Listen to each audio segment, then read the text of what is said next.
Bismillahirrahmanirrahim. Assalamualaikum warahmatullahi wabarakatuh. Kita mulai dengan ngelihat nilai dulu ya. Belum pada ngerjain apa-apa nih, ketahuan pasti. Coba kita lihat. Baru 9 orang, termasuk saya. Saya ada 3 orang loh. Ono ada 3 ono nih.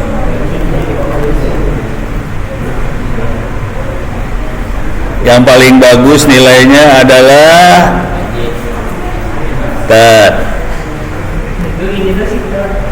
Yang paling bagus nilainya adalah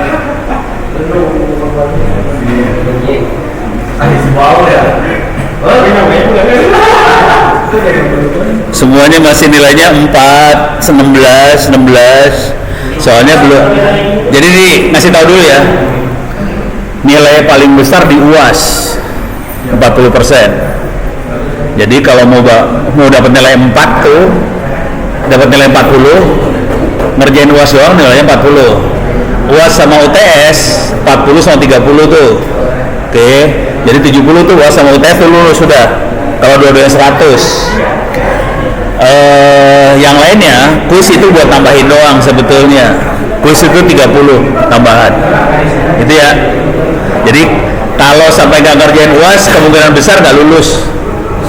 Kalau nggak ngerjain UAS, kalau ngerjain UAS UTS, nggak ngerjain kuis, lulus. Cuma nilainya jelek, nilainya kecil bukan jelek, nilai kecil, gitu ya. Oke, sekarang saya akan loncat nih.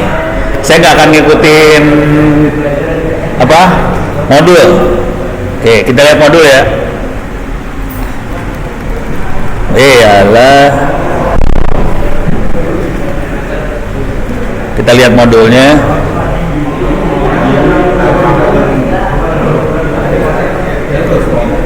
Di sini ada konsep simulator jaringan IT versi 6, routing, advanced routing. Ini saya loncat dulu. Saya nggak akan ngobok-ngobok itu dulu. Saya akan langsung ini VoIP OpenBTS diloncat, network benchmarking loncat, network programming loncat. Saya akan langsung masuk ke hacking. Oke, udah pada pernah diajarin hacking belum sih? Belum. Belajar hacking udah pernah belum sih? Hah? Oke. Jadi ini saya akan loncat hacking ya. Ini hacking. Kita cuma punya waktu 2 jaman.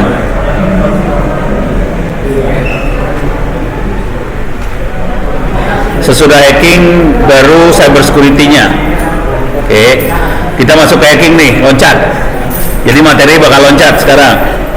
Nanti saya balik lagi ke materi yang urusan jaringan sama. Jadi nanti saya akan masuk ke hacking, cyber security, nanti mundur masuk ke jaringan yang normal lagi. Oke. Ini sekarang kita masuk ke hacking.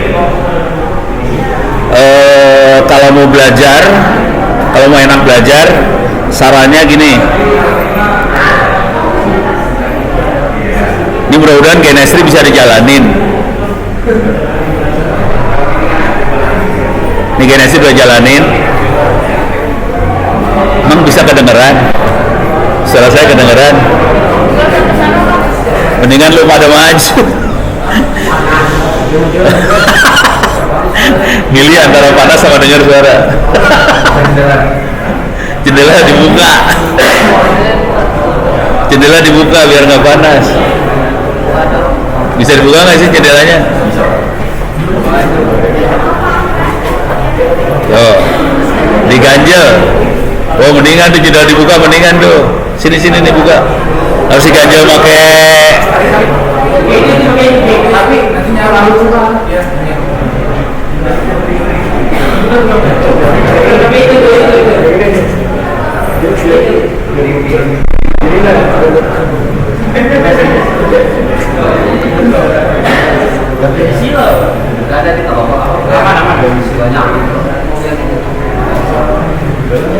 Deh, ini suara dengar nggak?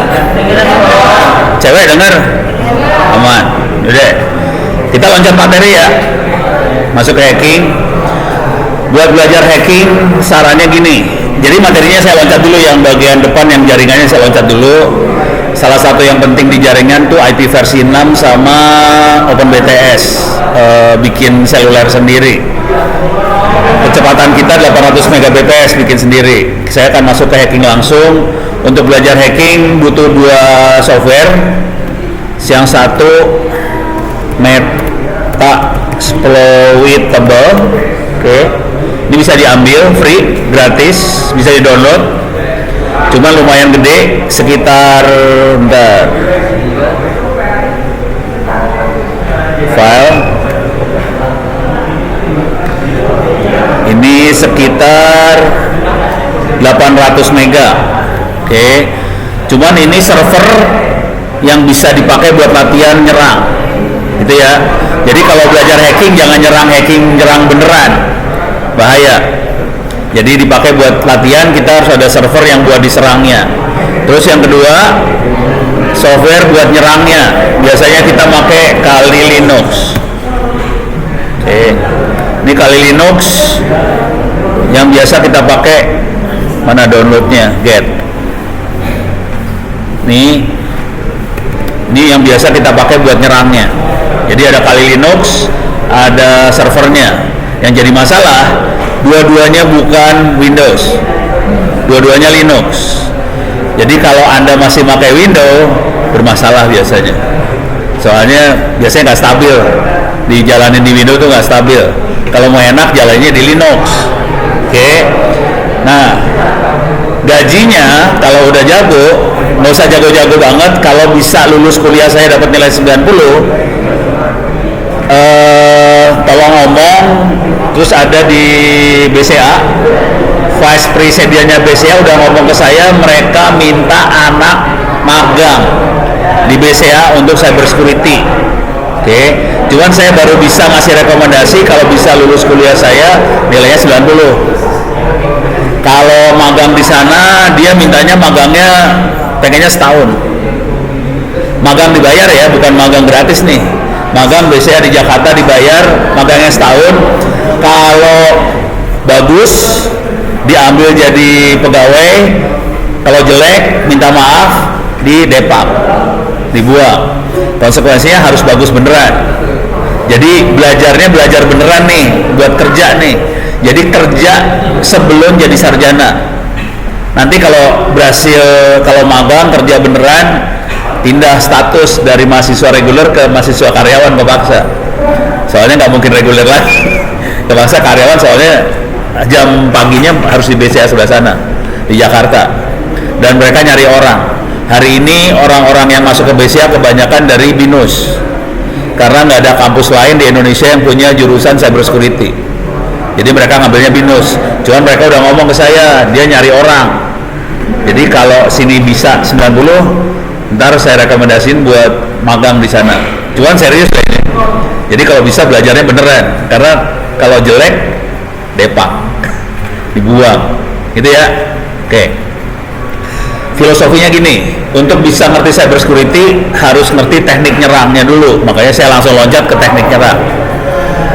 Yang jadi masalah kalau buat ngertiin cyber security, paling enak harus ngerti Linux. Yang kedua, kalau mau ngerti cyber security harus ngerti banyak teknik nyerang.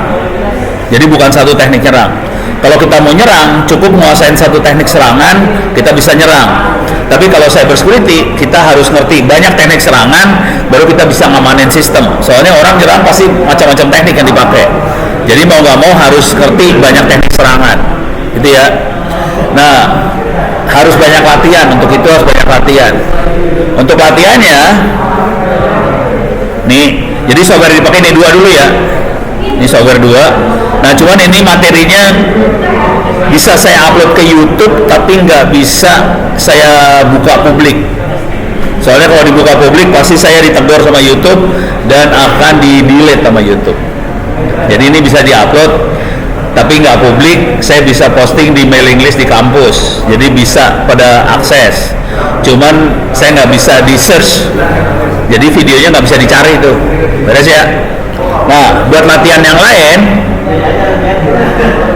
buat latihan silakan masuk ke sini. Bentar. Ini belum sempat saya masukin ke materi kuliah. Kata kuncinya full and hub. Ini full and hub. Ini tadi kita nyerangnya metasploitable. Cuma nanti saya nggak akan pakai, saya tidak akan pakai metasploitable ntar ya. Saya pakai buatan saya sendiri supaya bisa enak. Metasploitable agak terbatas soalnya, yang bisa diserangnya terbatas. Kalau mau latihan lagi, bisa kata kuncinya full and hub. Oke. Kemudian kalau kita klik, ini ada banyak di full and hub sendiri webnya kayak gini. Ini full and hub webnya kayak gini. Ini kalau kita klik satu-satu, ini isinya file ISO server buat diserang. Jadi ada banyak sekali orang bikin server buat diserang supaya kita bisa latihan nyerang. Dan Anda kalau mau ngerti cybersecurity harus latihan yang ini, banyak latihan yang kayak ginian. Oke. Ini saya ambil contoh aja nih. Ini ada CTF Kuawar ini. Nah, di sini ini teknik serangannya saya tulis di sini. Ini Ono belajar nyerang juga. Ono latihan nyerang juga, jangan khawatir ya. Jadi dosennya juga latihan nyerang. Kalau nggak latihan nyerang nggak akan bisa ngerti teknik serangan. Dan ini teknik-tekniknya biasanya parah-parah, gitu ya. Parah-parah artinya kalau kita coding biasa kayaknya aman, bisa tetap dijebolin sama dia. Jadi bahaya banget ya, tekniknya parah-parah. Oke. Cuman ini rata-rata dipakai untuk pertandingan hacking, pertandingan CTF. Jadi ada banyak ntar software-software kayak gini banyak. Oke. Beres ya. Jadi ada kata kuncinya tadi metasploitable, Kali Linux, terus full and hub. Nanti ada banyak pilihannya, download, install, hajar. Oke. Sekarang cara latihannya. Pakai ini GNS3. Jadi GNS3 kita install, kita jalanin. Kita butuh, ini udah pada install GNS3 belum sih? Yang udah berapa orang? 1, 2, 3. Yang lain masih belum. Yang belum pernah nyoba, belajar ke yang udah ya. Kalau enggak kapan-kapan bikin ini deh. Yang pada pakai GNS3 pada bikin ini deh, workshop.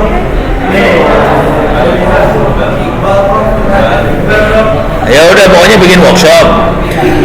Bukan buat teman-temannya doang, maksudnya ngundang anak-anak SMK yang lain-lain, kalau mau ikutan silakan ikut. Tapi bentuknya workshop gitu. Jadi dikasih tahu cara install GNS3 gimana, cara jalannya gimana. Gitu ya. Yang ngadain BEM aja dah. Mana BEM kemarin BEM? Oh, BEM-nya di kelas yang jaringan ntar. Gitu ya. Deh. Nah, kalau udah GNS3 udah install, cara mainnya, karena saya pakai tethering, pakai wifi, saya akan pakai NAT. Jadi sambungan sorry nggak jalan, ini harus bikin ini dulu. Saya harus file new blank project. Saya bikin project baru. Kalau nggak ada project dia nggak mau soalnya. Yes. Oke. Dia diamin dulu supaya servernya jalan. Dah jalan. Nah, ini ada dua pilihan buat sambungan ke internet. Ada cloud, ada NAT. Kalau kita pakai kabelan bisa pakai cloud. Kalau pakai kabelan ke internetnya. Tapi kalau kita pakai wifi, sebaiknya sambungannya pakai NAT ke internetnya. Ini saya pakai wifi nih, tethering. Jadi saya pakai NAT ke internetnya. Saya lagi nggak berani ngandelin jaringan di kampus, jadi pakai NAT, pakai wifi sendiri. Oke. Saya kebetulan bikin sendiri server buat diserang. Saya tidak pakai metasploitable, saya bikin sendiri. Terus saya punya Kali Linux. Kok nggak bisa digeret? Oh bisa. 2023.2. Oke, jadi ini saya install. Cara bikin sendiri server buat diserangnya, saya masukin sini. Masukin kata kunci Kali Linux. Oke. Ini di atas, ini ada server korban. Ini catatan bagaimana cara bikin server buat diserang. Triknya sederhana banget. Jadi kita install server biasa, cuma dibolongin supaya gampang diserang. Itu aja kuncinya. Salah satu software yang saya install yang buat latihan perang adalah ini makhluknya nih, DVWA. Itu software buat latihan perangnya. Software DVWA-nya bisa diambil di internet. DVWA gini, nih, ini bisa jangan yang ini, ambil di GitHub. Sorry. Ini dia.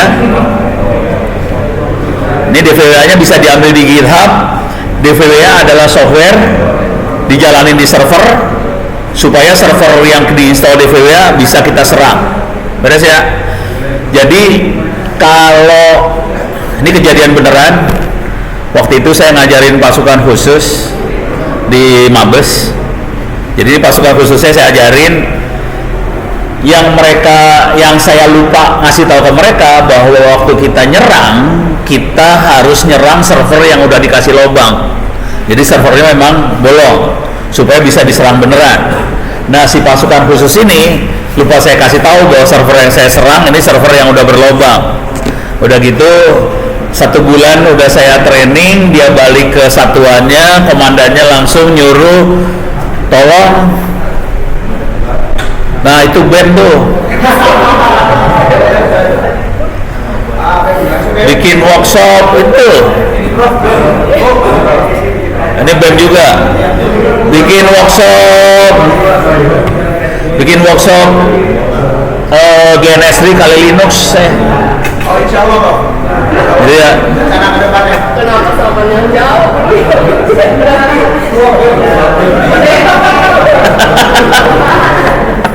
Insya Allah, Bang. Ya, siap. Oke. Soalnya ternyata ini baru beberapa gelintir manusia yang install, yang lain belum install, supaya yang lain bisa tahu cara installnya. Oke. Nah, kisahnya, jadi kebanyakan orang waktu latihan serangan itu dia install server bersih, misalnya server WordPress, server apa gitu dia install. Server bersih yang kosong itu biasanya kuat, nggak bisa diserang. Jadi waktu udah saya kasih training kayak ginian, dia pulang ke satuannya, udah gitu sama komandannya, letnan. Ini pasukan saya kopral, prajurit gitu ya. Tapi ini ngomong jujur dulu nih, parah-parah, mendingan lu pada dah. Udah gitu sama komandannya suruh demoin di depan komandan gimana cara nyerangnya. Dia install lah server baru, bersih, kosong, diinstal, diserang. Terus nggak bisa, stres. Terus lapor minggu depannya ke saya, Pak, disuruh komandan demo, kok nggak bisa diserang ya? Kamu servernya kayak gimana? Saya install baru, Pak. Ya kalau baru mah nggak bisa diserang. Jadi server baru itu biasanya bagus, nggak bisa diserang. Kalau mau diserang servernya harus bolong. Kalau bolong paling gampang kita harus cari server-server bolong. Nah tadi yang di fullenhub.com ini banyak sekali server bolong. Cuman kalau kita klik sembarangan kayak gini, ini saya klik sembarangan ya. Nah ini cuman ada download, description, information, gitu ya. Virtual machine, networking segala macam. Yang kita cari harus ada contekan, kayak orang main game. Ada walkthrough atau cheat. Kalau nggak ada walkthrough cheat, artinya kita harus nyari sendiri dong teknik serangannya. Susah. Kalau masih belajar, biasain nyontek, gitu ya. Ini ajarin dari dosen nih. Kalau lu belajar, biasain nyontek. Jangan belajar tanpa nyontek, nanti bodoh. Salah. Oke. Nih sekarang kita mulai. Ini salah. Mana tadi? Ini ya. Karena si NAP ini cuma bisa dicolokin sama satu kabelan, saya butuh masukin switch ke sini. Oke. Sekarang switchnya kita sambung nih. Ini sambungin ke sini. Deh. Terus kita sambungin Kali Linux ke sini. Terus server ini kita sambungin ke sini. Oke. Ini nyambung, semuanya tiga-tiganya ada server disambungin, ada Kali Linux yang buat nyerang disambungin. Yang seru dari masing-masing ini adalah si Kali Linux maupun server harus dapat IP address. IP addressnya akan dikasih sama NAT ini. Kalau kita punya kabelannya masuk ke jaringan di rumah, nah ini kita bisa dapat IP address dari router di rumah. Nah ini yang buat ikut kuliah saya nanti siang, kita belajar install server beneran ya? Hah? Ya itu buat yang ntar siang. Ntar siang jam 10. Kita belajar itu di komputer, kita pakai buat jadi server satu, kita jadiin server ya. Kalau yang lain mau ikut, silahkan ikut juga sih. Saya kan nggak peduli orangnya. Cuman yang jadi masalah listriknya nyala apa kagak? Hah? Nggak dapat kelas. Mati listriknya. Di mana? Di lab 1. Mati. Iya kan, jadi mesinnya nyala. Oke. Berarti ntar kita di sini lagi dah. Cuman komputer dicolong dari sono 1 biji ke sini. Nyolong komputer 1, ntar balikin lagi. Oke. Jadi buat kelasnya nanti siang kita akan install server beneran. Coba gue tanya dulu di sini berapa orang yang udah pernah install server? 1, 2, 3, 4, 5. Iya dia mau juara kali, dia memang udah install server, emang juara dia mah. Ya udah, kita lanjut ya. Kita lanjut sekarang. Ini sekarang udah disambung kondisi seperti ini. Kalau saya gilanya keluar, ini saya tidak pakai switch, saya akan ganti pakai mikrotik di sininya. Jadi kalau gila kita sambungin mikrotik di sini. Oke. Cuman jadi lebih rumit urusannya. Oke. Cuman ntar butuh pinjem ini nih, colokan listrik. Oke. Ntar. Iyalah.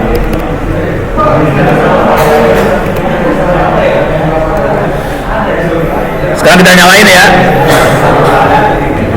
Server dinyalain. Ini kondisi komputer saya bakal berat banget hidupnya, soalnya saya akan jalanin 3 komputer sekaligus di satu komputer. Ini komputernya nggak keren-keren banget sih sebenarnya. Ini lagi nunggu nyala.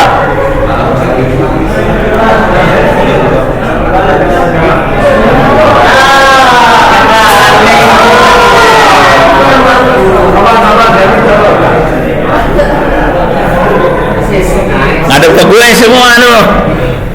Saya pindah.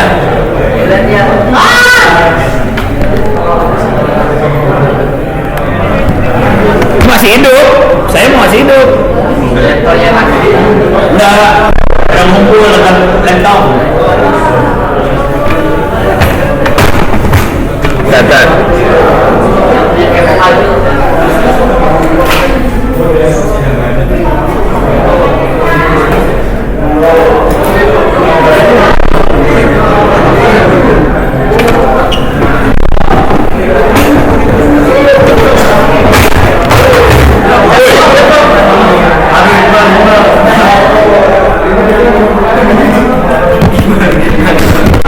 Gimana caranya biar pada bisa ngeliat?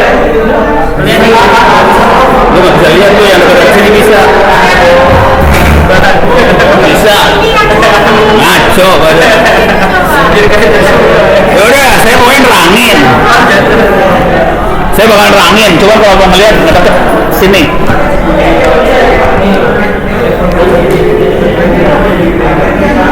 Seru ya?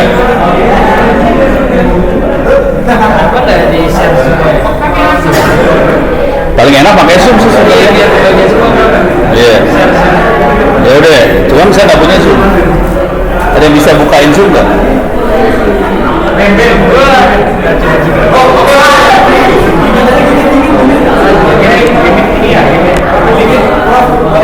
Hah? Gimik loh. Hah? Oh Google Meet, Gmeet, ya udah. Mana? Oh, Matan bos,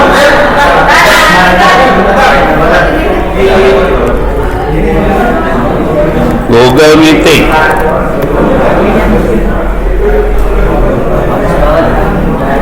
Mau saya yang bikin apa gimana? Udah ada Prof yang premium Prof. Sinatan.com. Gimana? Masuk mana? Ke Google aja Prof. Ini udah masuk Google Meeting. Google aja. Linknya di short link itu Prof, pakai penyeratan. Oh gini, gimana? Sinatan.com/meet. Apa? HTTP? Apa aja Pak? Sinatan.com. Sinatan.com. Ya, Nathan. Nathan.com/meet. Gitu ya Bro. Nah, canggih kan Bro? Canggih lo. Oke. Ini apa ya? Izin mikrofon dan kamera. Oh, nggak usah ya tadi ya mikrofon kamera mah ya. Lo aja dah nggak apa-apa dah. Tapi lu jangan nyalain speaker. Feedback ntar. Gabung sekarang. Deh masuk.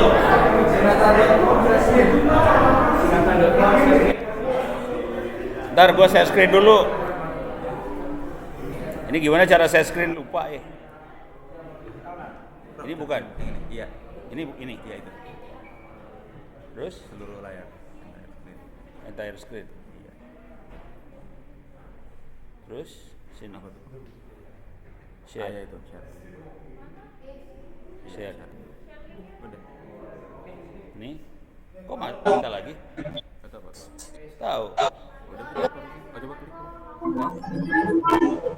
Share. Share. Iya.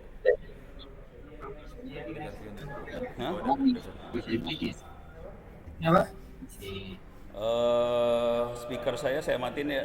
Ya, ribut dah langsung. Ini speakerphone saya juga saya matiin dah. Kumaha carana?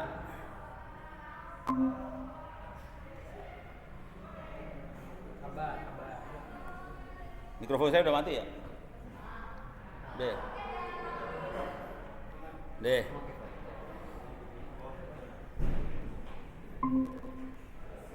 Ini layar udah kelihatan. Wih, speaker kemana-mana deh. Kok masih keluar sih speaker gua? Ada yang ini loh, ada. Oh. Yaudah, kelihatan dah? Kelihatan ya? Oke. Oke, sekarang saya udah jalanin server sama Kali Linux udah jalanin. Oke. Nah, ini saya akan ngajarin teknik buat melakukan serangan nih, gitu ya. Saya kasih lihat dulu yang namanya Kali Linux dulu supaya Anda kebayang. Ini Kali Linux, instalasinya kayak instalasi Linux biasa. Itu pada pindah dapat ruangan yang nyala atau pada bubar? Hah? Pada pulang. Oh oke. Kepanasan. Kalau ini kita lanjut aja. Ini kita ini ya semangat, semangat biar kurus. Ini masuk ke sauna judulnya. Ini gue masuk ke Kali Linux. Saya harus nerangin dalam Kali Linux itu banyak fitur-fiturnya. Fiturnya itu, mendingan gue ngadep ke sini. Fiturnya Kali Linux sistem operasi biasa sebetulnya. Aduh, cuman jadi lemot banget komputer saya. Beratnya udah GNS3 VirtualBox Kali Linux server. Oke. Mudah-mudahan Kali Linux udah keluar di sebelah sana. Keluar ya. Kalau sistem operasi yang biasa kita pakai buat masuk surga itu biasanya ada Office, ada dengerin lagu segala macam. Kali Linux agak parah. Kalau kita klik application, ini saya klik application, keluar aplikasi-aplikasinya, di sebelah kiri ada angkanya nih 01, 02, 03 dan seterusnya. Oke. 01, 02, 03 dan seterusnya itu adalah tahapan kalau kita mau nyerang. Jadi kalau kita nyerang, nggak langsung nyerang sasaran jebolin hancur, nggak. Jadi bertahap kalau kita mau nyerang. Kita pertama kali melakukan mata-mata. Mata-mata adalah yang ini, information gathering. Information gathering mata-mata. Udah gitu, langkah kedua kita analisa sasarannya lemahnya di mana aja. Ini ada vulnerability analysis, ada web application analysis, ada database analysis. Jadi vulnerability, web application analysis sama database analysis itu khusus buat ngelihat sasarannya lemahnya di mana aja. Oke. Tapi dari banyak hal ya. Ada dari webnya, ada dari database-nya, nanti ada dari port yang kebuka, segala macam dilihat di situ. Setelah itu kita mulai nyerang di sini. Ada password attack. Password attack itu ngejebolin password, benar-benar ngejebolin password. Cuma nanti kalau kita mulai belajar seperti ini, kita jadi tahu bahwa orang ngejebolin password ada beberapa cara. Cara yang paling blow on adalah dia nyoba satu-satu. Kirim A, jebol enggak, B, jebol enggak, AA, jebol enggak, AB, jebol enggak, ABC, jebol enggak. Dikirim satu-satu tuh. Lu bayangin probabilitasnya kan banyak banget nih. Jadi kalau adminnya jago, admin server jago, kan tiap kali nyoba kan error nih.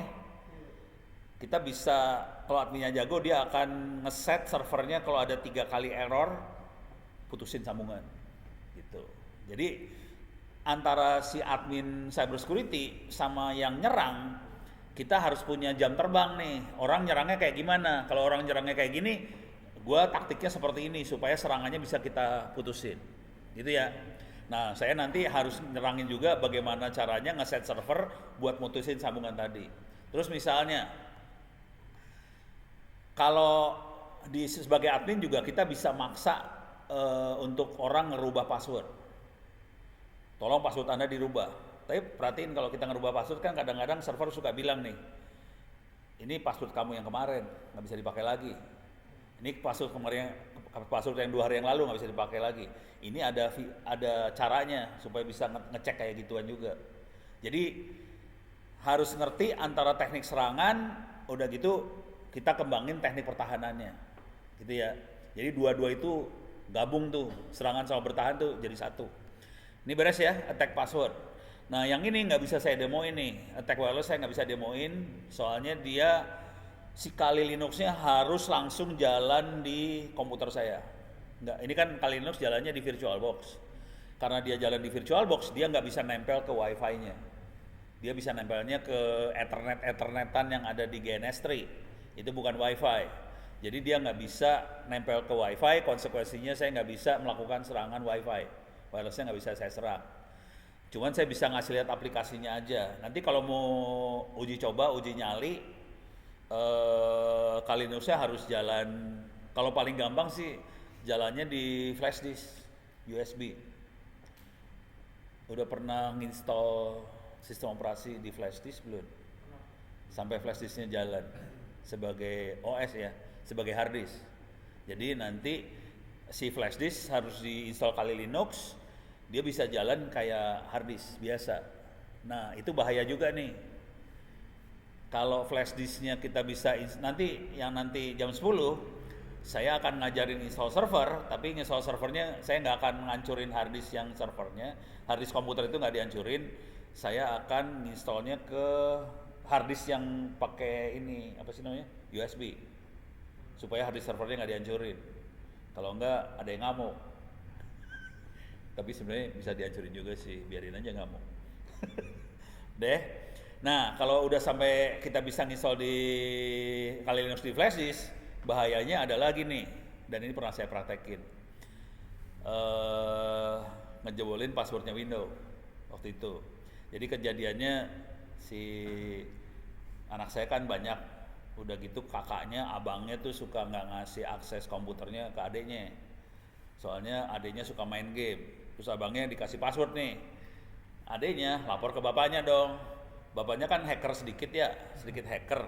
Ya udah, saya masukin Kali Linux, masukin ke dalam komputernya Windows, bootnya bukan ke harddisknya Windows, bootnya ke Kali Linuxnya dong.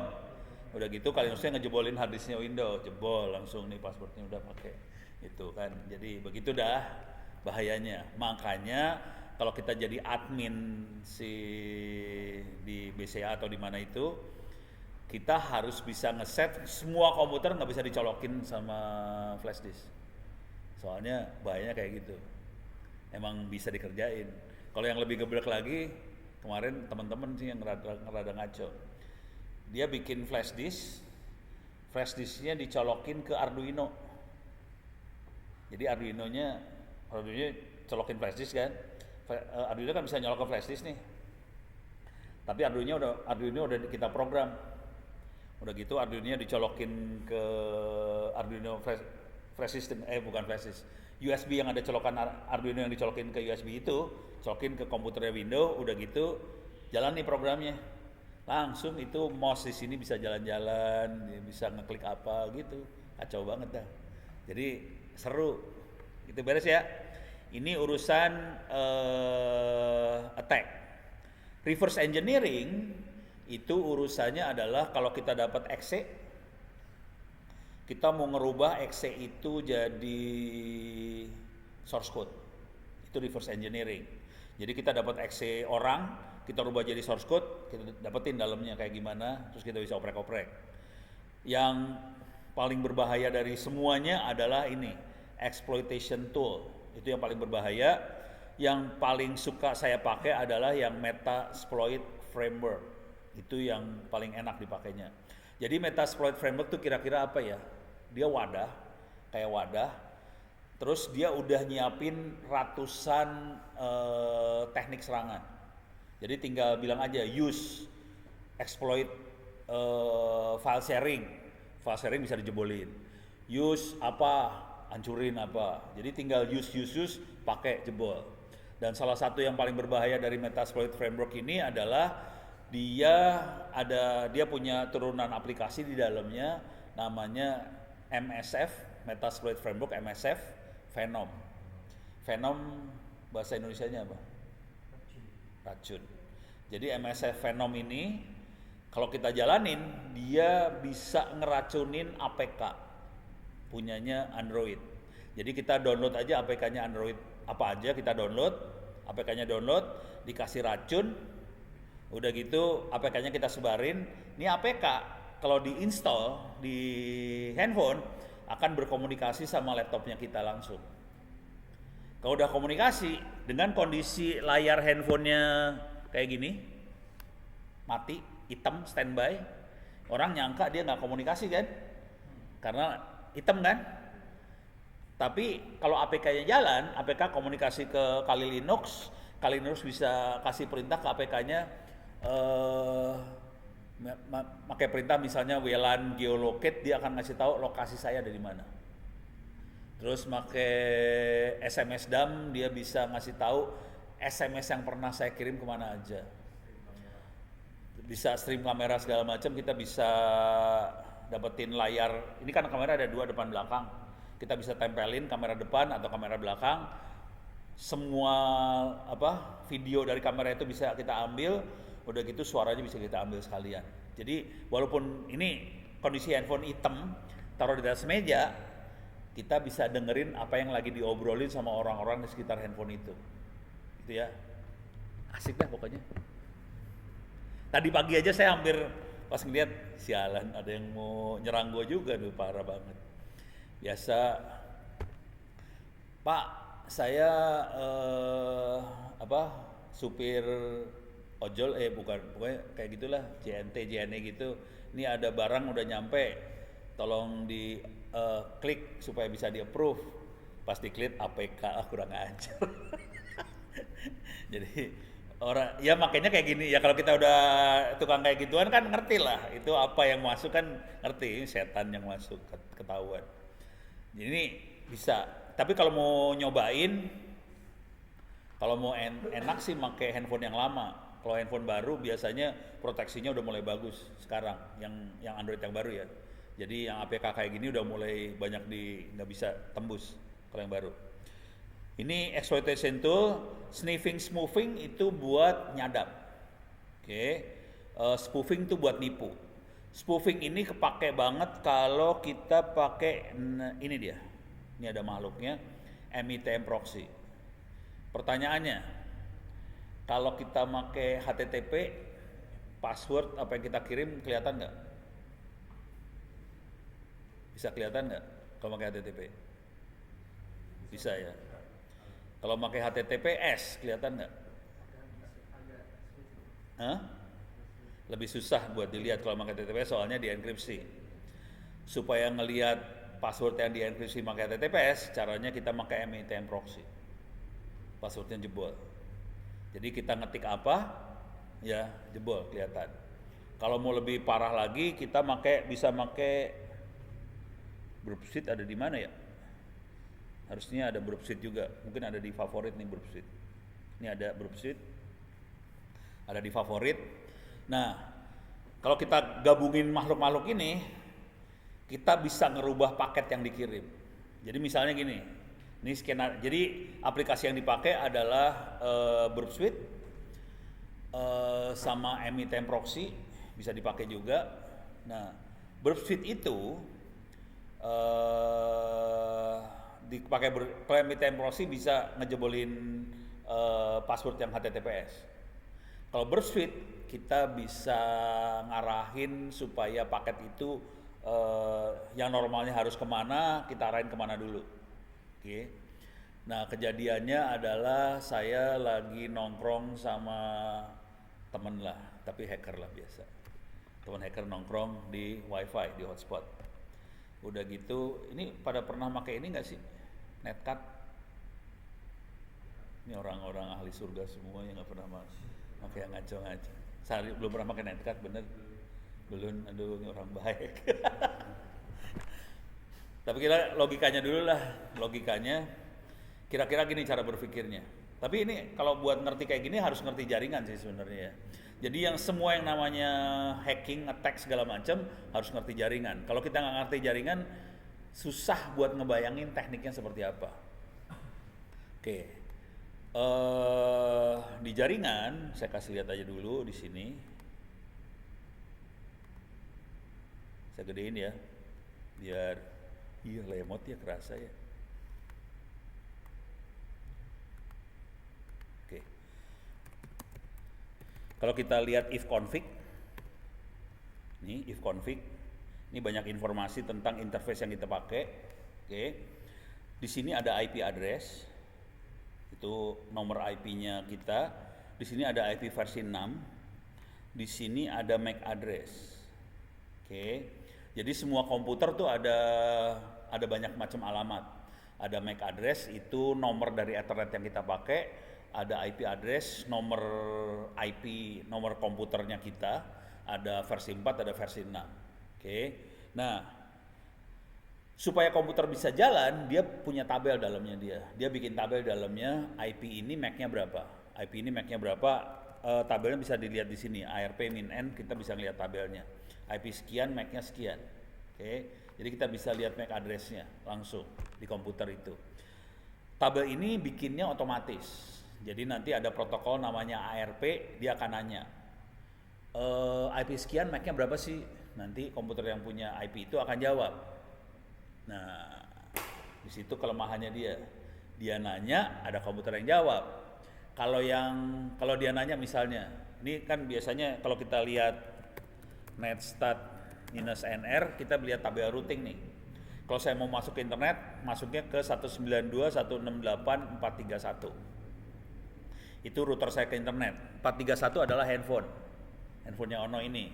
Karena Ono lagi tethering ke handphone, jadi handphonenya jadi router ke internet, IP-nya 192.168.431. Nah, kalau kita lihat netstat ARP min N, salah. ARP min N, kita bisa lihat 431 MAC address-nya adalah FA-D847FA5F6E. Itu handphonenya Ono. Bisa nggak itu kita ganti? Kita tipu? Bisa. Jadi waktu si komputer nanya 192.168.431 MAC address-nya berapa? Kita bohongin, kita yang jawab. Komputer ini yang jawab. Kita bilang aja MAC address-nya adalah yang ini nih. MAC address-nya adalah yang CC CC2F71 ini. Akibatnya tabelnya ketipu.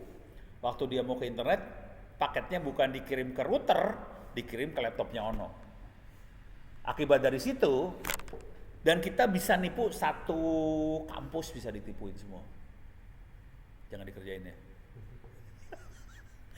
Ini skenario buat kaum fakir bandwidth. Jadi kalau fakir bandwidth, caranya gitu. Satu kampus ditipu, jret, kita tipuin bahwa routernya adalah laptop saya.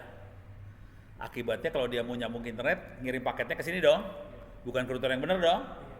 Akibatnya router yang benernya jadi kosong kan? Terus yang pakai internet siapa? Sendirian. Jadi itu fakir bandwidth biasanya kerjanya kayak gitu. Kita tipuin satu kampus, kita bisa internetan sendirian. Gitu. Itu ya, beres ya. Tapi lu jangan kerjain lu. Ntar ada yang ngamuk. Namanya Pak Agung, ada nggak orangnya? Jadi teknik-teknik ini biasa dipakai sih di antara para penjahat gitu. Gimana caranya biar nggak lemot, tipuin aja semua. Jadi satu bandwidth buat kita sendiri. Oke, kenceng banget gitu kan tekniknya. Beres ya. Perintah buat nipunya namanya ARP spoof. ARP spoof adanya di sini. Saya akan masuk ke terminal, favorit terminal. Jadi harus ngerti, untuk bisa nyerang harus ngerti jaringan kerjanya gimana loh ini. Cuman ini saya loncat ya. Kenapa saya loncat? Soalnya kalau saya nerangin jaringan, baru nerangin ini, pasti pada tidur semua. Mendingan gue loncat teknik serangan gimana. Waktu nerangin teknik serangan, baru nerangin filosofi jaringan diterangin. Pasti masuk di kepala tuh urusannya. Soalnya biasa orang pengennya masuk neraka bukan masuk surga. Deh, kita gedein dulu nih layar biar kelihatannya lebih enak. Ini ARP spoof gini perintahnya. Spoof.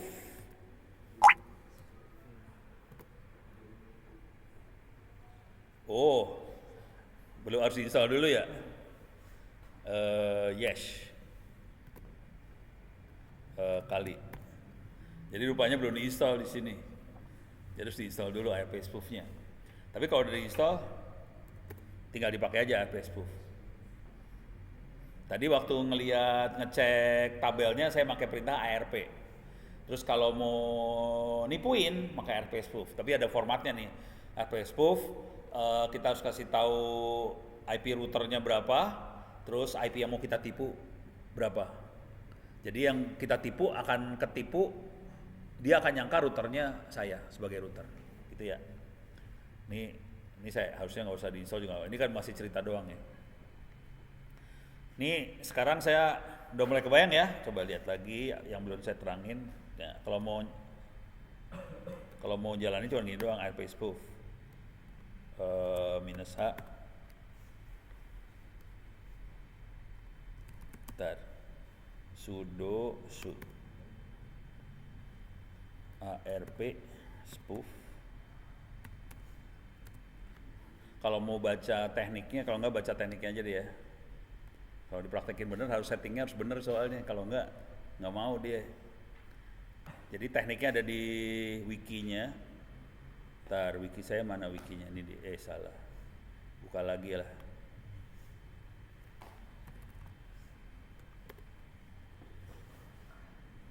MITM.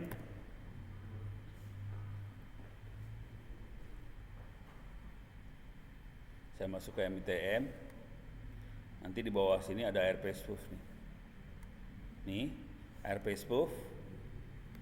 Nih, harus install Dsniff dulu bener. Tadi kita kerjain.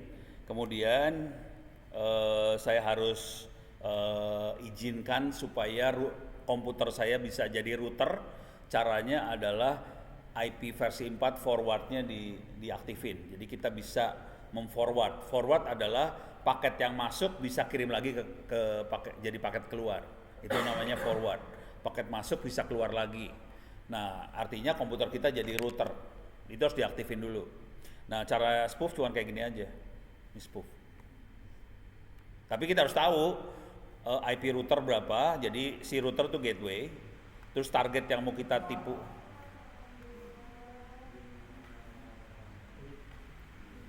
Oke. Baterai masih ada. Alhamdulillah dingin. Tapi mendingan pakai gini kali ya. Ini aja daripada itu ya. Ini namanya ujian. Ujian ketabahan. Oke, udah kebayang ya? Sekarang kita lanjut. Udah sampai mana tadi ceritanya? Udah sampai sniffing, spoofing. Nah, kemudian kita post exploitation. Post exploitation itu kira-kira gini. Kalau kita berhasil ngejebolin server, kita berhasil masuk ke dalam server, gimana caranya supaya server itu bisa kita masukin lagi di kemudian hari tanpa susah payah. Jadi caranya kita akan nanemin backdoor, pintu belakang. Backdoor, pintu belakang kita tanam, itu bentuknya software, supaya nanti kita bisa masuk lagi ke server tanpa si adminnya tahu bahwa itu adalah pintu belakang. Nah, gimana cara admin ngecek? Clear layar. Kalau admin ngecek software yang lagi jalan, biasanya saya akan ngetik PSAX. Nih, kita bisa ngelihat software apa aja yang lagi jalan di belakang layar. Ini ada libexec apa, ada apa segala macam kelihatan. Kalau, nah ini jadi masalah juga nanti kalau mau kerja praktek di BCA buat cyber security, harus ngebiasain ngelihat kayak gini ya. Gitu ya. Di sini kita jadi tahu, oh oke, ini ada software ini lagi jalan di belakang layar, software ini ada di belakang jalan layar. Ini software yang normal. Kalau kita udah biasa ngelihat software yang normal apa, nanti ada tiba-tiba ada software yang aneh, kita langsung tahu, ini kayaknya nggak beres nih software. Ini bukan software yang normal yang harusnya jalan. Nah, itu kita bisa teliti. Itu apa? Nah, itu bisa kita matiin. Gitu ya. Jadi nanti kita harus matiin software. Misal, saya mau matiin software nih. Clear layar. Cara nge-kill, matiin software, cara kill, kita lihat ininya dulu nih. Yang saya akan kill sudosu nih ya, akan di-kill. Jadi saya akan nge-kill diri sendiri. Ini kelihatan di sini ada nomor 2918. 2918 itu adalah nomor proses aplikasi yang lagi jalan. Jadi semua aplikasi dalam sistem operasi ada nomornya. Kalau kita mau bunuh, kill nomor itu, tapi kita bunuh tambahin -9, terus kita kill 2918. Oke, perhatiin saya langsung keluar. Karena saya bunuh diri sebenarnya tadi, gitu ya. Oh, langsung hancur gue. Exit, kacau, langsung kacau. Oke. Hah? Lupa. Apa ya? Pokoknya ada -1, 2, 3 harus lihat tabelnya. Kalau mau yang rada gila bisa, misalnya ada, ini kejadian beneran sih.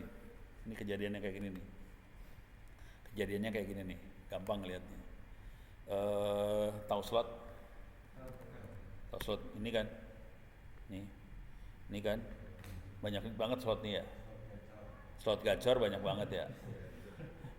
Dan ini kejadian saya ngeliat di depan hidung waktu itu. Ini kalau kita lihat slot gacor tapi yang kenanya GoID nih. Sites-nya saya batasin, saya pengen lihat yang kena ada slot gacor GoID, gitu ya. Nih, ini kelihatan nih, Poltek Par Medan ACID, ini ada situs pendidikan ACID, Jateng Prof GoID, isinya slot. Ini ada, ini nomor togel sikat gigi, daftar situs game slot online gacor, Mungkit GoID, PN itu pengadilan negeri ya. Terus ada Bawaslu, oh Bawaslu nggak kena slot. Ini jadi yang kena slot ini kita bisa ngelihat pakai PSAX, nanti akan ada aplikasi lagi jalan, aplikasinya yang bikin halaman slot tadi. Nah, solusi yang biasa dipakai sama admin server di GoID tadi adalah nge-delete aplikasi tadi. ngedelete, ya aplikasi tadi. Padahal itu aplikasi di generate sama aplikasi yang lain. Jadi kita harus nyari sebenarnya sumber aplikasi yang brengseknya mana. Itu teknik forensik sebetulnya. Jadi kesalahan fatal yang ada di admin GoID adalah dia kebanyakan tidak nyari sumber bencananya dari mana. Dia cuman ngebersihin akibat bencananya aja. Sumbernya nggak dibersihin. Akibatnya si sumber tetap bikin kekacauan. Dia bikin halaman slot tadi.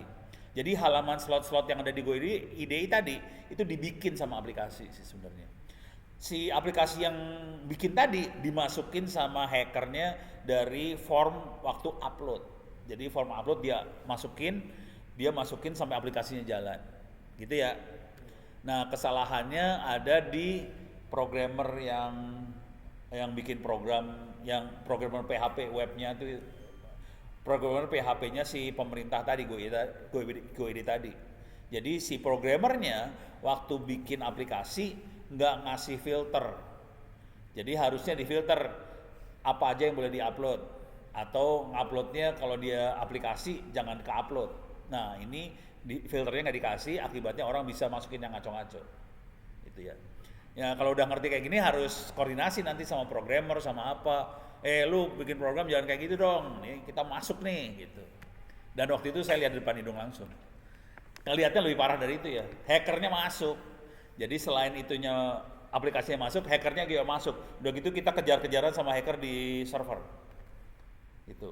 Udah gitu anak-anak kan lagi sebel banget kan. Ya udah cabut kabelannya, jebret, selesai.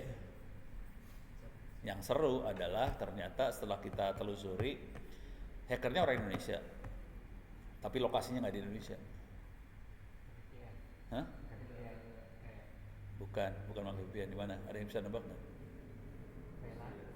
Iya, Thailand, Kamboja, dari sana lah. Thailand, Kamboja, Laos dari situ.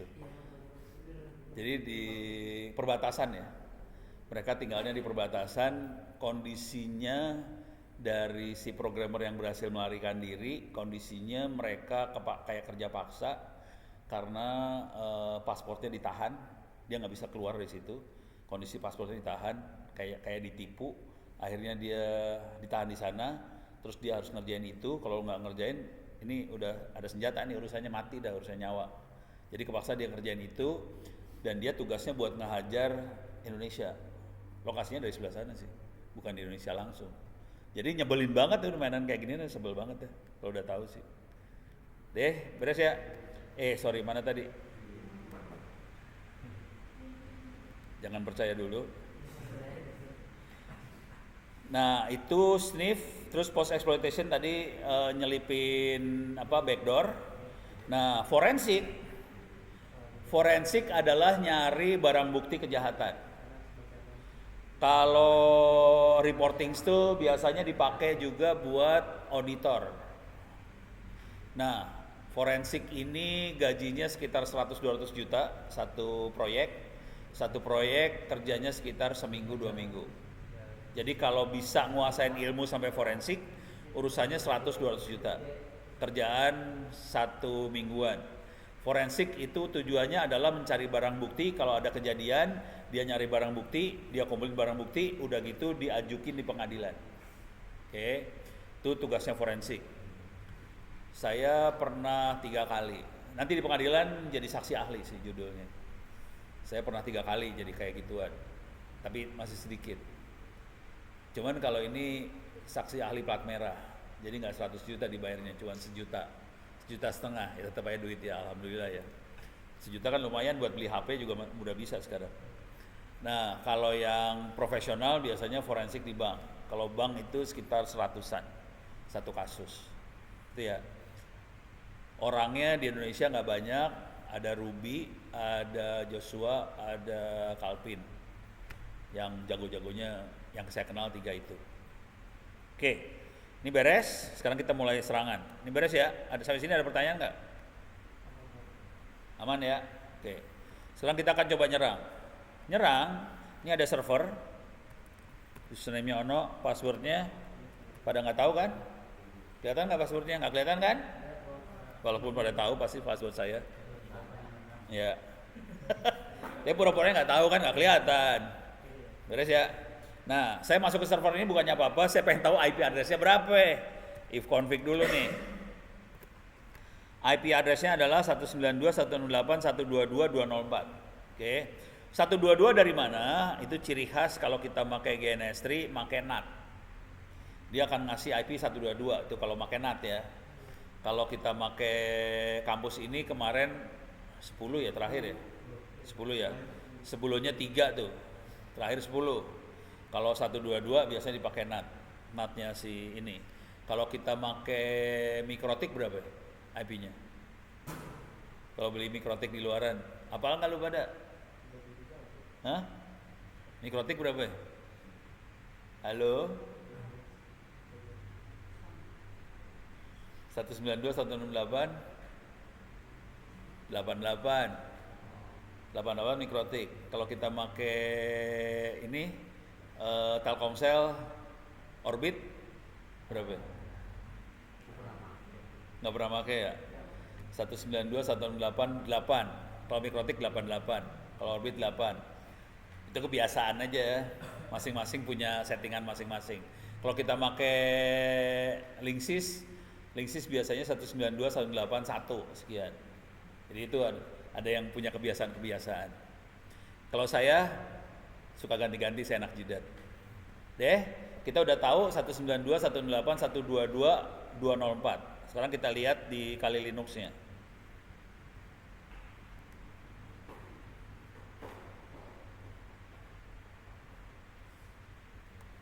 Kita masuk Kali Linux.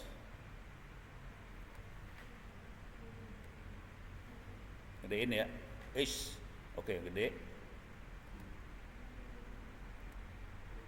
Ping 122.204 ya. Oke, kita bisa ping. Oke. Coba kita cek ke internet, nyambung kagak? Kita cek Google. www.google.com. Kagak nyambung nih, ke internetnya kagak nyambung. Kalau dari sini nyambung kagak? Ping www.google.com. Oh, nggak nyambung. Internet saya parah dong. ITTS ACID. Telkom saya yang parah ya, diblokir ping kali ya. Pingnya nggak bisa, tapi ini bisa keluar googlingnya. Diblok pingnya. Tapi webnya dibuka. Setan Telkomsel dasar. Ya udah, sama Telkomsel diblokir kali. Coba dari sini coba saya nge-web bisa nggak? Kebuka ke Google. Kadang-kadang kebuka, kadang-kadang kagak nih berarti. Ya udah. Jadi ke Google nyambung. Nah, sekarang langkah pertama sebelum kita melakukan serangan, kita klik application. Di sini ada information gathering. Oke. Di sini ada banyak sekali software yang bisa kita pakai buat ngumpulin informasi tentang sasaran yang kita pakai. Di sini ada DNS analysis, IDS, IPS identification, live host identification, network port scan, OSINT, root analysis, SMB, SMTP, SNMP, SSL. Oke. Dan di sini ada lagi vulnerability analysis dan sebagainya. Tapi ini kira-kira yang ini dulu ya. Ini kelihatannya semua kayak grafik. Padahal nanti kalau kita klik bentuknya shell, command line. Jadi siap-siap hidup sengsara kalau kita main Kali Linux karena semuanya bentuknya command line. Oke. Saya terangin dikit satu-satu dulu ya. DNS analysis, kita bisa menganalisa DNS, domain name system dari target yang mau kita serang. DNS adalah tabel IP sama kayak address book lah ya. Nama sama IP address. Kemudian IDS IPS itu adalah sistem buat deteksi serangan. Nanti di belakang kuliah ini saya akan coba terangin gimana caranya bikin database serangan di IDS. Gitu ya. Jadi IDS itu deteksi serangan kayak deteksi virus. Virus itu antivirus itu biasanya akan ngomong ke database. Dalam database virus itu ada tabel. Kalau programnya ada binary gini, virus apa? Ada binary apa, virus apa? Serangan juga sama. Kalau ada paketnya bentuknya kayak gini, serangan apa? Nah itu bisa kita bikin tabelnya, gitu ya. Cuman kita hanya bisa bikin tabel kalau serangannya bisa kita lihat. Kalau serangannya pakai HTTPS dienkripsi, kita nggak bisa lihat, kita nggak bisa bikin tabelnya, gitu ya. Jadi serangan yang pakai HTTP bisa kelihatan, tapi kalau udah udah ditutup pakai HTTPS, kita nggak bisa lihat. Yang jadi masalah 99% traffic internet sekarang HTTPS. Jadi kita akan sulit buat deteksi serangan pakai IDS/IPS yang zaman dulu kala.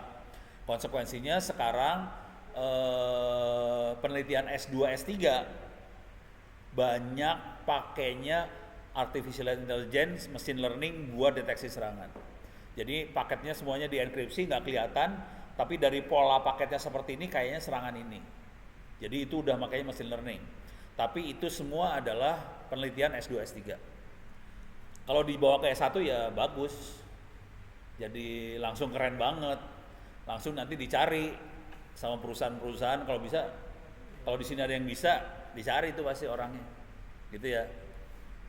Salah satu yang kemarin saya langsung ngobrol tuh dari Dell.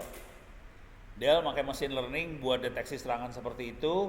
Udah gitu yang dideteksi adalah serangan kayak ransomware. Karena ransomware juga dienkripsi. Jadi untuk deteksi ransomware dia makanya AI, machine learning, AI, deep learning. Jadi ilmunya udah campuran antara ilmu AI sama cyber security nyampur sekarang. Gitu ya. Jadi nggak bisa kita belajar cyber security doang sih sekarang. Terpaksa harus nyampurin sama AI juga. Live host kita buat ngelihat mesin yang hidup siapa aja. Kemudian port scanner, kita akan nyeken port. Kita akan coba praktekkan port scanner. Port scanner ini kalau ketahuan penjara 6 tahun dan atau denda 600 juta kalau ketahuan. Gitu ya. Terus OSINT ini yang parah banget. OSINT adalah open source intelligence. Artinya kita melakukan mata-mata dari sumber yang open, kebuka. Contoh, Anda semua suka posting di Facebook. Konsekuensinya itu sumbernya terbuka. Nulis di IG, kebuka. Itu semua diambil informasinya, dia bisa melakukan profiling. Ono itu siapa, suka apa, temennya siapa, orang tuanya siapa, saudaranya siapa, udah tahu kelakuannya semua, hajar. Makanya kalau kita udah ngerti teknik serangan seperti ini, kita nggak akan posting sembarangan di media sosial, karena mereka akan ngambil semua informasi itu dan itu dipakai buat profiling, buat targetin seseorang. Gitu ya. Jangan khawatir, ini kasusnya beneran banyak korbannya. Korbannya juga ada dosen sini sih sebenarnya. Nggak usah saya ceritain siapanya. Dosen sini udah langsung lapor ke saya, Pak, kemarin gini. Ya, itu mah gampang kali. Jadi dia lagi chatting, tahu sananya bilang, Bapak wakil rektor ya di sini ya, gini, anjrit ketahuan semua kan, marah, langsung keder. Itu masih mending banget. Yang parah, ini saya kasih cerita yang parah beneran ya. Temennya anak saya, anak saya udah sarjana nih, dia waktu itu baru sarjana. Biasa ini cerita anak cowok ya, cewek biar tahu kelakuan cowok seperti apa. Ini bayangin anak saya kuliahnya di jurusan seni rupa. Tahu sendiri kan seniman kelakuannya kayak gimana kan, parah-parah kan seniman. Jadi anak saya kuliah di seni rupa ITB. Terus lulus nih, udah. Suatu hari dia bilang ke saya, Pak, kenapa bisa bantuin temen aku? Emang kenapa? Videonya mau disebarin sama orang. Ya capek deh. Biasa. Ini cowok-cowok ya. Cowok-cowok kan suka itu ya, VCS gitu kan ya. Langsung iya. Iya, video conference syariah itu. Dia suka VCS. Yang dia nggak nyadar di VCS itu pihak sebelah sana ngerekam dong. Ya kan? Dia kagak tahu, dia goblok. Bayangin sarjana setolol itu. Dia kerjain, direkam sebelah sana, padahal sana juga bisa dapetin semua datanya dia di internet kan. Dapat. Ya udah, selesai VCS, tinggal di WhatsApp aja kan. Lu transfer duit, lu kagak transfer duit. Ini rekaman gua sebarin. Mampus nggak lu?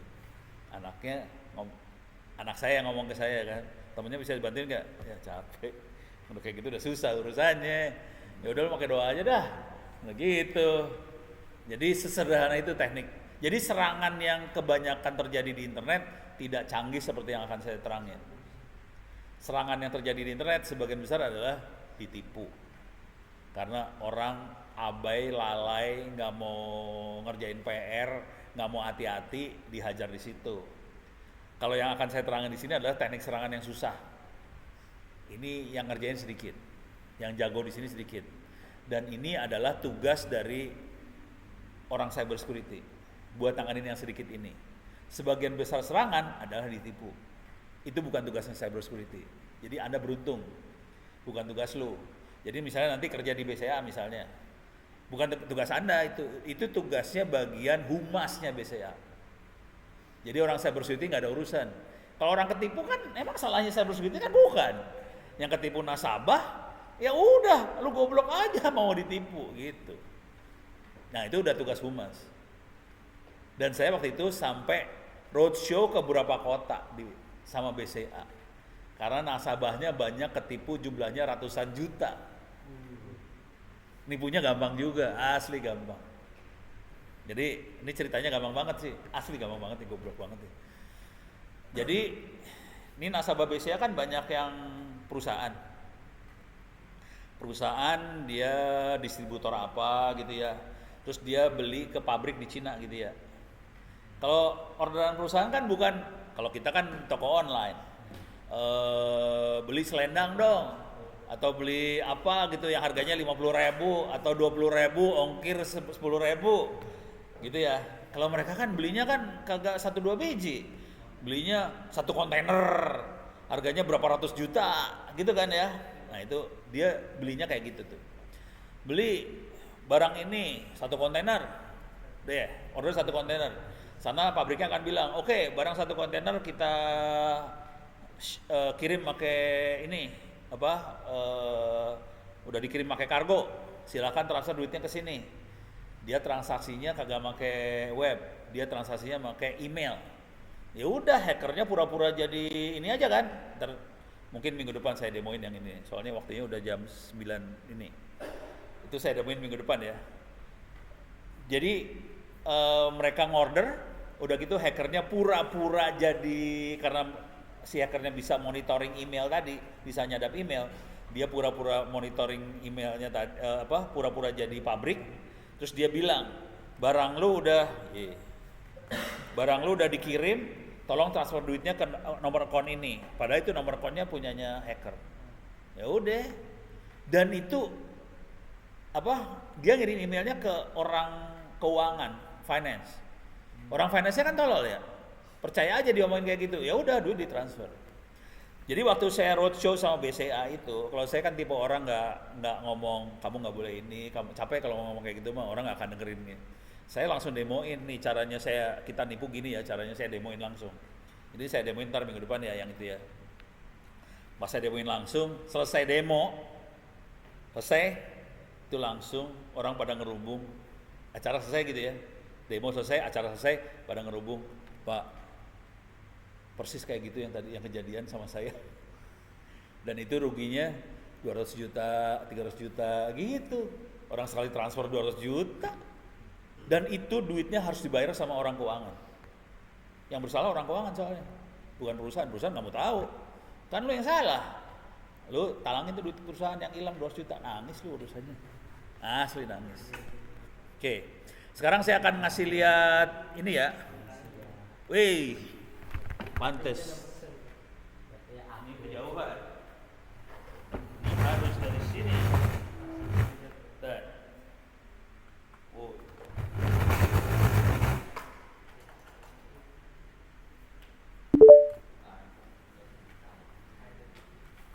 lagi udah. Oke, sekarang saya akan nyadap ya. Saya akan coba nyadap. Bentar. Nyadap, kita akan nyadap pakai ini ya. Application Application, bukan nyadap dulu deh. Saya akan ini dulu ya, port scanning ya. Kita masuk ke sini.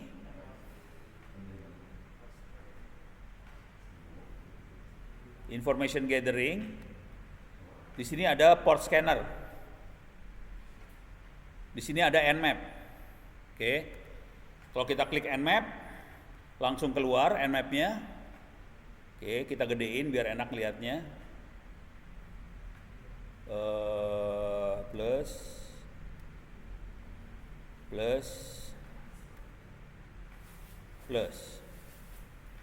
Oke. Nmap bentuknya seperti ini, command line banget. Kalau buat masih belajar, tulis Nmap -H.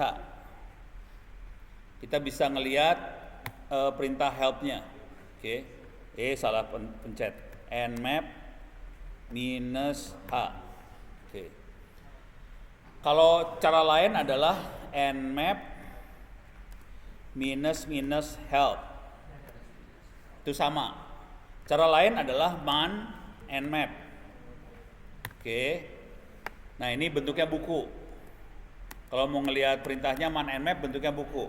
Buat Anda yang pemula banget, caranya ngelihat yang ini aja, example.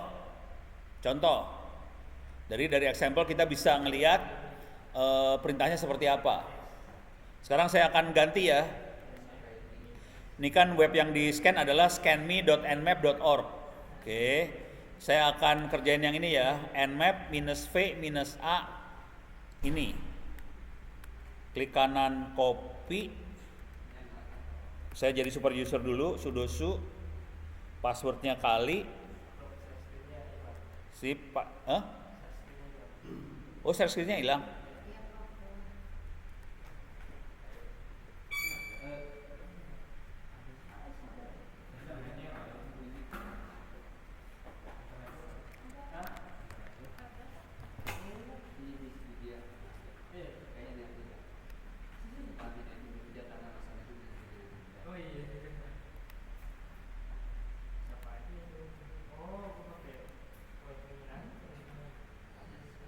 Pakai apa? Pakai wifi kampus? Atau saya pakai ini aja? Pakai layar ini? Enggak, ada sinyal aja.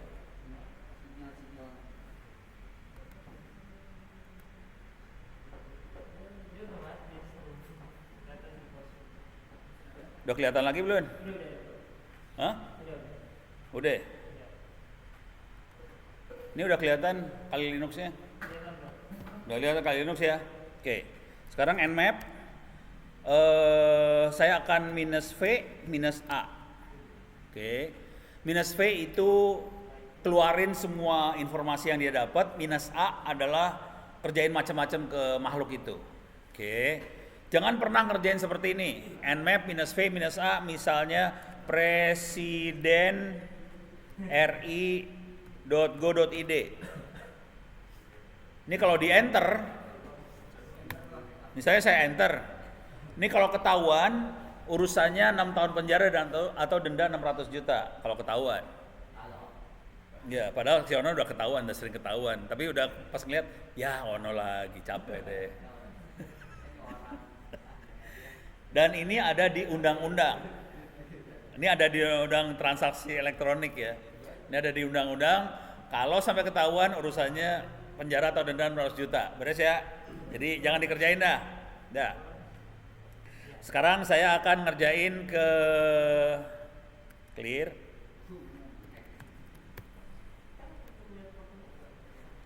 Ke sini.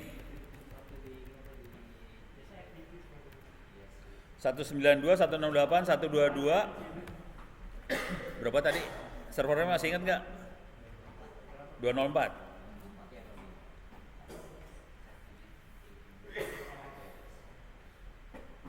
Nah, ini adalah contoh server yang tidak baik.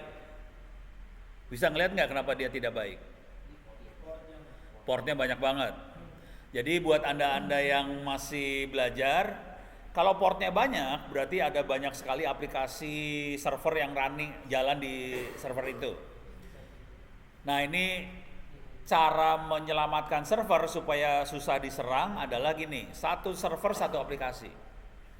Biasakan satu server satu aplikasi, satu mesin satu aplikasi. Ya jelek-jelek 2, tapi kalau bisa 1 aja. Tapi paling jelek 2. Oke. Nah, ini tadi contohnya di sini. Dikatasin dulu ya. Oh, ini banyak banget kan informasinya. Ini banyak banget.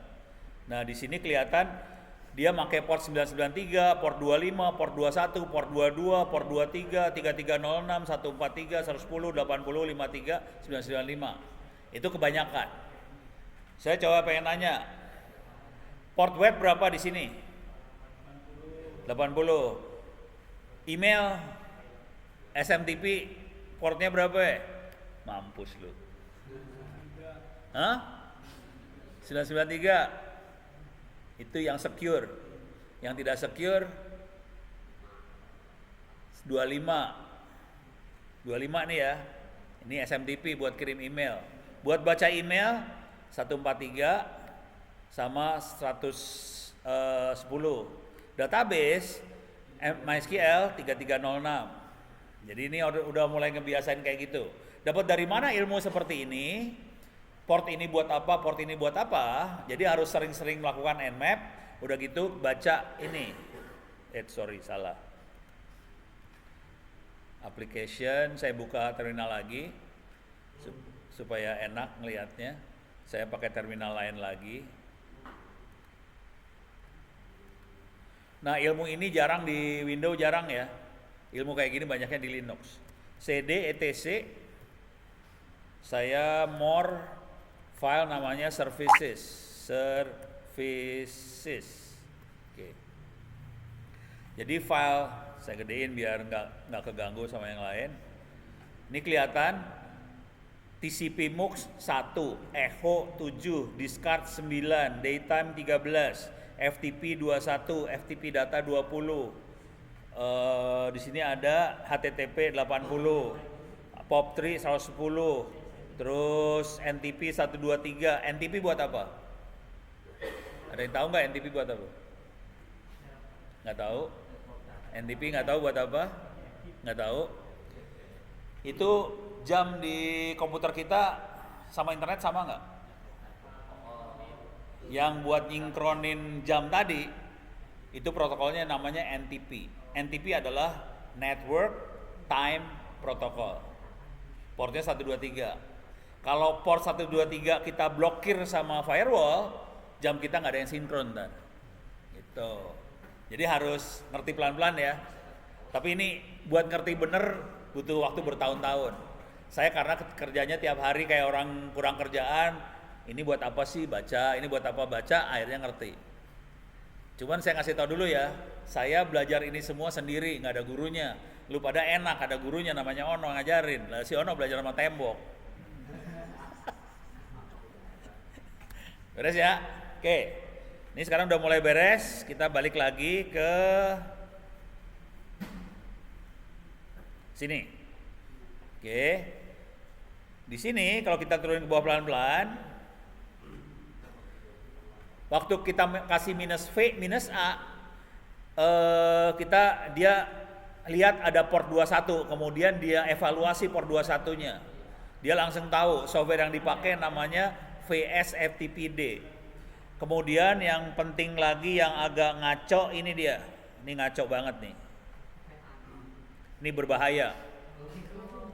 Saya ngasih izin orang buat melakukan anonymous FTP ke dalam FTP server saya. Anonymous artinya orang bisa masuk ke dalam server FTP tanpa username password yang normal.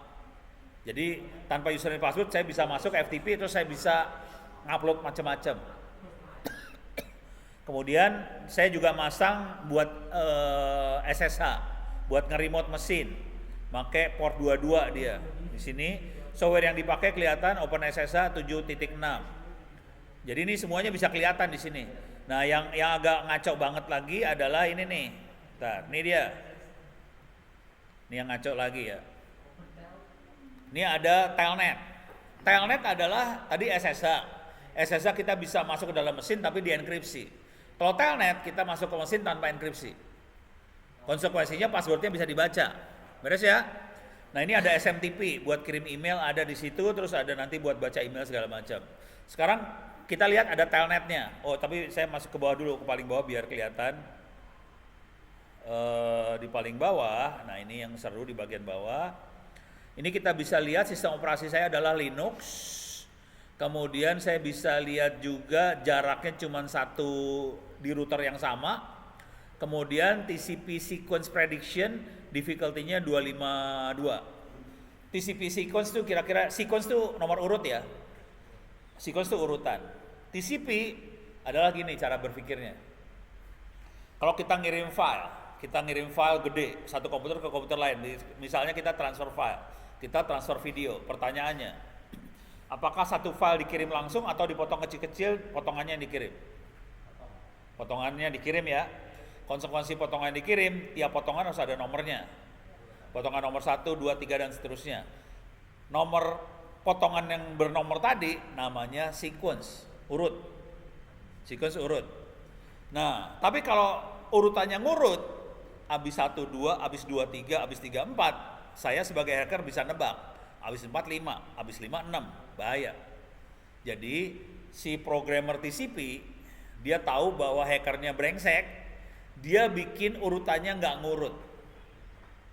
Urutannya acak, abis 1, 10, abis 10, 33, abis 33, 4 berapa? Abis 4 sekian, suka-suka dia ngacaknya. Gitu ya. Tapi ngacaknya nggak ke bawah, nggak random ke bawah, naik tapi acak. Beres ya. Artinya orang nggak akan bisa tahu ini abis ini berapa, nggak tahu. Nah, sistem operasi yang baru-baru tingkat prediksi untuk merediksi acak tadi susah. Ini angka 252 itu susah ditebak. Konsekuensinya kita nggak bisa nyerang dari acakan tadi, gitu ya. Kisah dari ini adalah gini nih kisahnya dari nomor acakan gini. Waktu perang Timor Leste, Timur udah pada lahir belum sih? Oh, masih di planning ya. Ini kisahnya gini. Waktu Indonesia nyerang Timor Leste, Timur zaman dulu, nyerang Portugis, sana Portugis juga nyerang Indonesia dong. Orang berpikir yang nyerang itu cuma TNI, yang nyerang cuma TNI doang. Saya posisinya di ITB, dosen. Terus mahasiswa saya seperti anda kayak gini, hacker semua, penjahat semua. Kita punya sambungan ke internet nih di ITB, yang bikin sambungan ke internetnya saya, sama anak-anak itu. Ya kayak gini lah, masih unyu-unyu, lucu-lucu. Cuman di sini masih mending ada ceweknya 5. Di sana waktu itu nggak ada ceweknya, jadi sedih sebenarnya. Kalau di sini masih ada gembira dikit.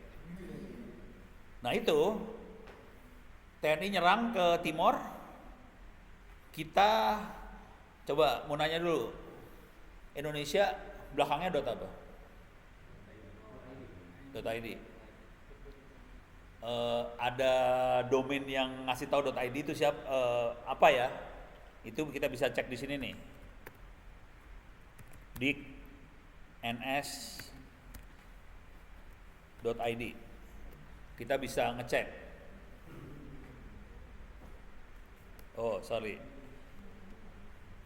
dikns.id.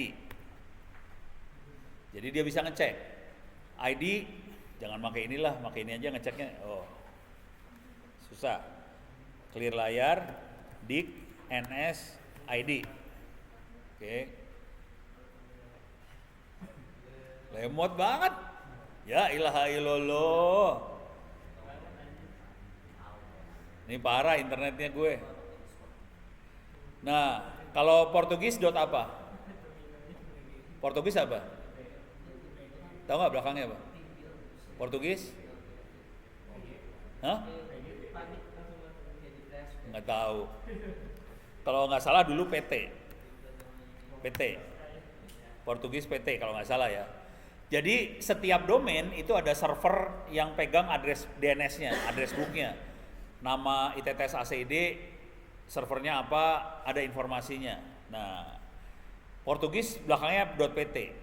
Yang kita kerjakan karena kita tahu TCP sequence-nya kita bisa predik, .pt-nya kita matiin. Jadi waktu TNI nyerang Timor, ITB nyerang satu negara di internet, Portugis hilang gitu. Bisa beres ya, tapi pakai serangannya pakai teknik serangan kayak gitu. Oke, sekarang ini udah tahu si ininya udah servernya udah kita nmap. Sekarang saya akan coba nyadap. Oke, pakainya Wireshark.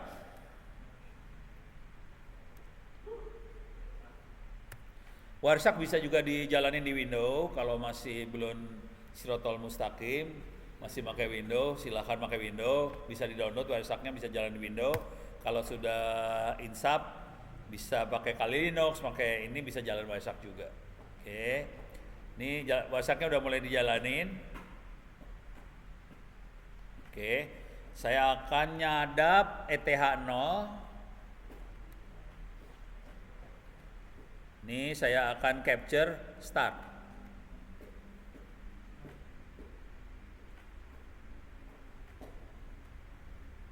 Ini nyadap ya. Ini kok nggak bisa digeser sih?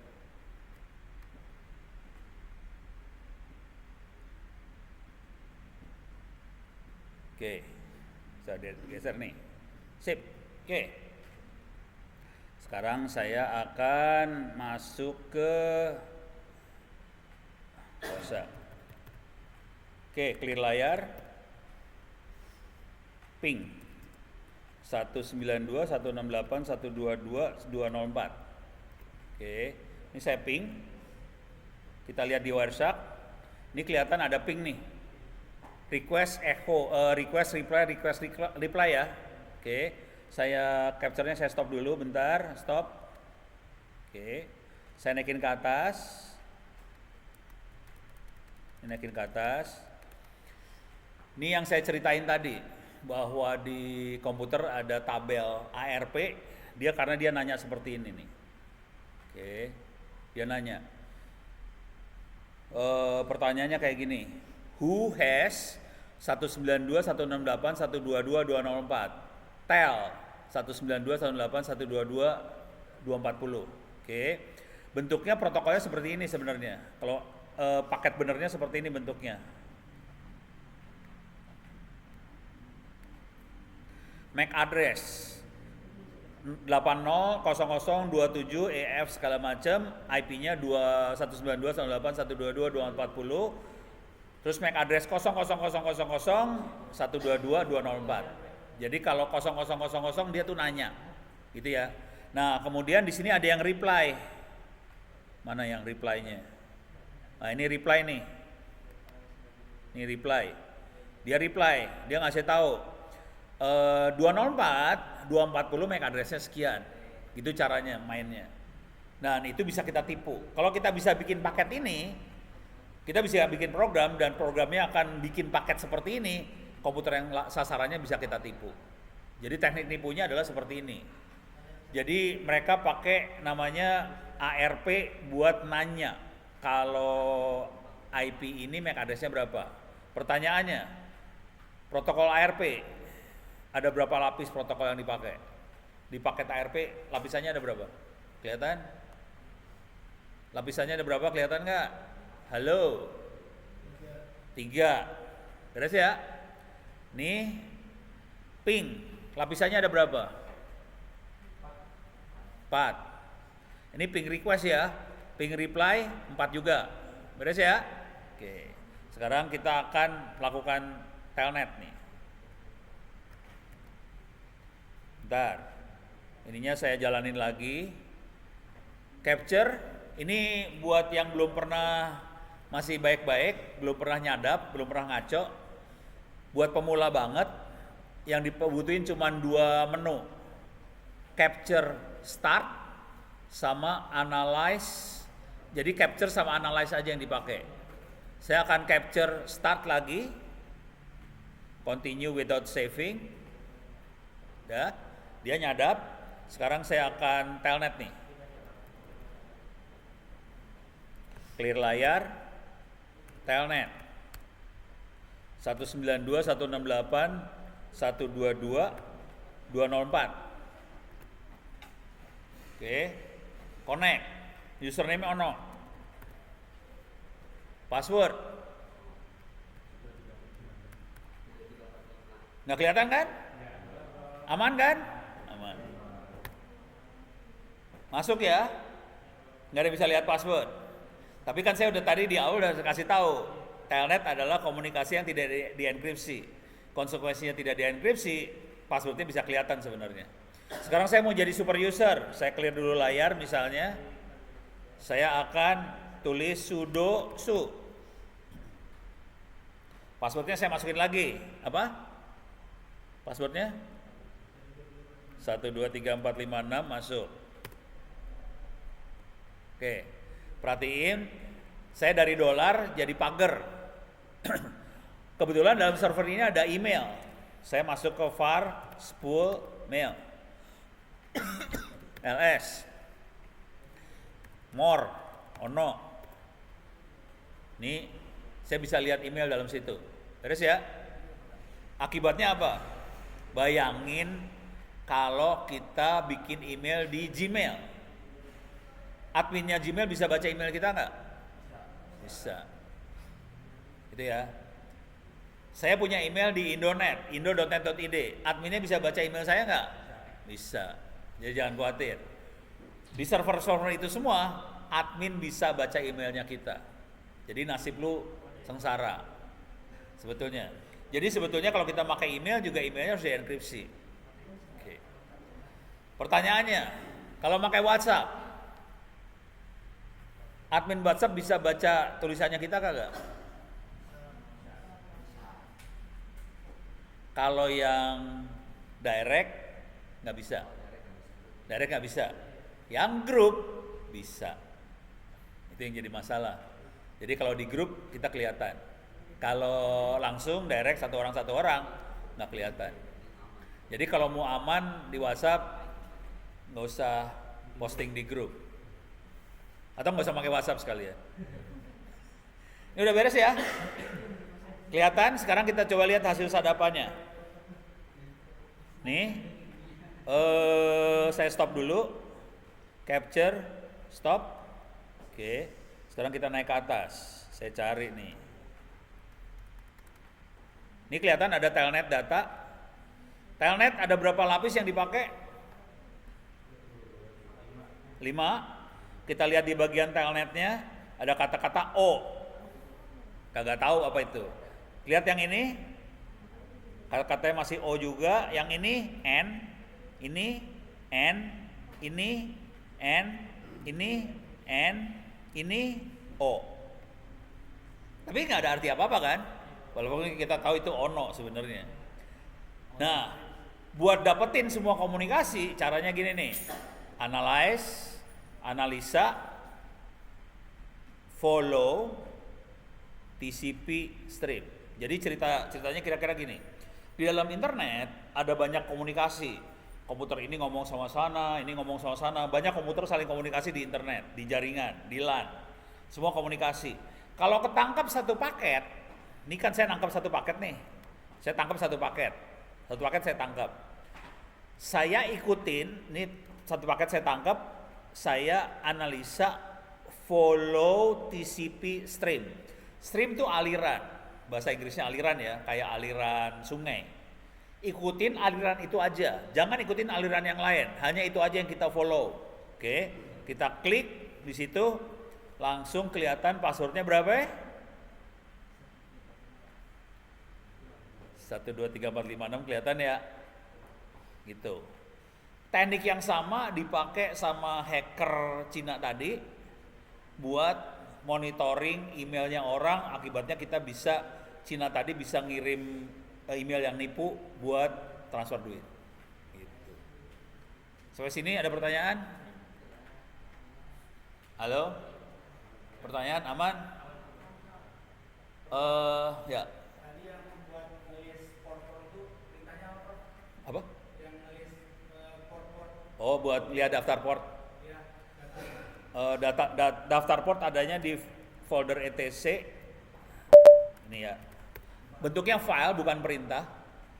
Saya pakai more aja ya. More etc services. Enter, dapat daftar perintahnya, dapat daftar port. Oke. Beres ya? Pertanyaannya. Ini kan standar port 25 SMTP 110. Yang ngatur nomor port ini apa? Siapa? Tahu nggak orangnya yang ngatur siapa? Masih ingat nggak kemarin? Minggu lalu? Gue nerangin nggak sih? Lupa ya. Yang ngatur ini nomor port siapa? Siapa? Nggak tahu. Ini ada orang yang ngatur loh. Ini kayak gini ada manusianya loh yang ngatur. Nih gue kasih tau lah. Hah? Saking banyak yang ngajar, saya kadang-kadang lupa. Udah gue kasih tahu belum yang ini ya? Nih saya kasih tahu dah. Salah. Salah. Sini. Ini orang yang ngatur nih. Nih. Ini orangnya udah. Udah kan? Ini orang yang ngatur. Filenya namanya services. Tapi orang yang ini. Beres ya?